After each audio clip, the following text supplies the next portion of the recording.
തിരുവനന്തപുരത്ത് ശ്രീ പത്മനാഭസ്വാമി ക്ഷേത്രത്തിന് തെക്ക് കിഴക്ക് ഭാഗത്ത് 22 ഏക്കർ സ്ഥലത്ത് കേരളീയ വാസ്തുശില്പ മാതൃകയിൽ തടിയിൽ തീർത്ത മനോഹരമായ കൊട്ടാരമാണ് പുത്തൻമാളിക കൊട്ടാരം എന്ന കുതിരമാളിക. 1840 മഹാരാജാവായിരുന്ന സ്വാതി തിരുനാൾ ബാലരാമവർമ്മയാണ് ഈ കൊട്ടാരം നിർമ്മിച്ചത്. കർണാടക സംഗീതത്തിന് സ്വന്തം കൃതികളിലൂടെ സമൃദ്ധമായ സംഭാവന നൽകിയ സ്വാതി തിരുനാൾ നിർമ്മിച്ച ഈ കൊട്ടാരത്തിനോട് ചേർന്ന നവരാത്രി മണ്ഡപത്തിലാണ് എല്ലാ വർഷവും അദ്ദേഹത്തെ ഓർമ്മിച്ച് നവരാത്രി സംഗീതോത്സവം നടക്കുന്നത്. സ്വാതി തിരുനാളിന്റെ കുട്ടിക്കാലം പത്മതീർത്ഥക്കരയിലെ വലിയ കൊട്ടാരത്തിലുള്ള കുഴിമാളികയിലായിരുന്നു. രാജാവായതോടെ കുതിരമാളികയിലേക്ക് അദ്ദേഹം താമസം മാറ്റി. ഇവിടെ ഇരുന്നാണ് സ്വാതി തിരുനാൾ കീർത്തനങ്ങൾ രചിച്ചത്. നവരാത്രി മണ്ഡപം സ്ഥിതി ചെയ്യുന്ന കെട്ടിടത്തിലൂടെയാണ് ഇന്ന് കുതിരമാളികയിലേക്ക് പ്രവേശനം.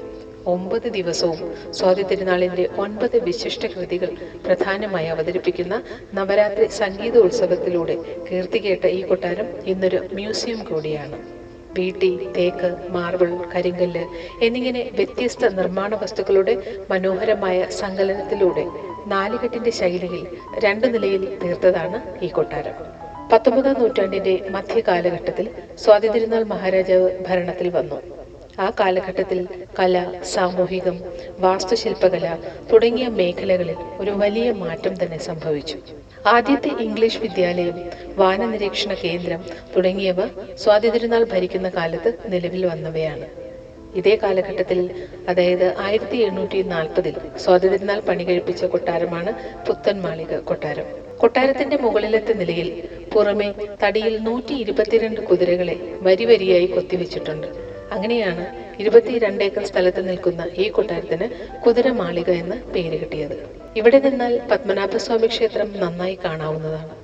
1846 സ്വാതി തിരുനാളിന്റെ മരണത്തിന് ശേഷം ഇത് ഒഴിഞ്ഞുകിടക്കുകയാണ്. കൊട്ടാരത്തിന്റെ ഉള്ളിൽ ചെന്നാൽ ആദ്യം കാണുന്നത് പല രീതിയിലുള്ള കഥകളി രൂപങ്ങളാണ്. തടിയിൽ നിർമ്മിച്ചതാണവ. ഒരുവിധം എല്ലാ കഥകളി വേഷങ്ങളും ഒരു ചെറിയ കാര്യം പോലും വിടാതെ വളരെ മനോഹരമായി പകർത്തിയിരിക്കുന്നു.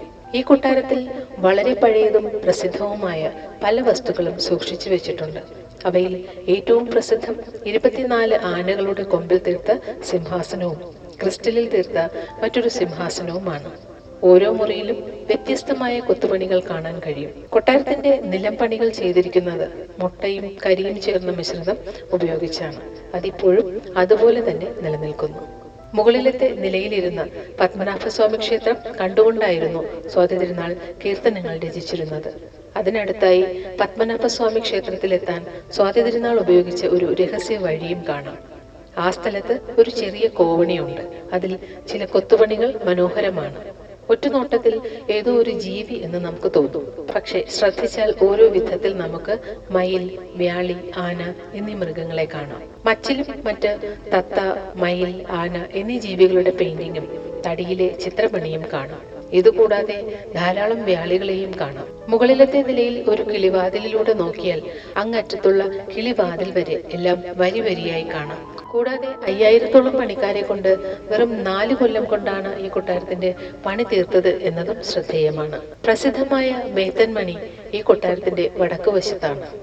1840 അന്നത്തെ രാജാവായിരുന്ന സ്വാതി തിരുനാളിന്റെ ഭരണകാലത്ത് തിരുവനന്തപുരം വാനനിരീക്ഷണ കേന്ദ്രത്തിന്റെ സ്ഥാപക ഡയറക്ടറായിരുന്ന ജോൺ കാൽഡിക്കോട്ട് മദ്രാശിയിലെ ചിന്നപട്ടണത്തിൽ നിന്ന് 2 വലിയ നാഴികമണികൾ വാങ്ങി. അതിലൊന്ന് അന്നത്തെ തിരുവിതാംകൂറിന്റെ ആസ്ഥാനമായിരുന്ന പത്മനാഭപുരം കൊട്ടാരത്തിലും, അതായത് തമിഴ്നാട്ടിലെ തക്കലയ്ക്കടുത്തുള്ളത്.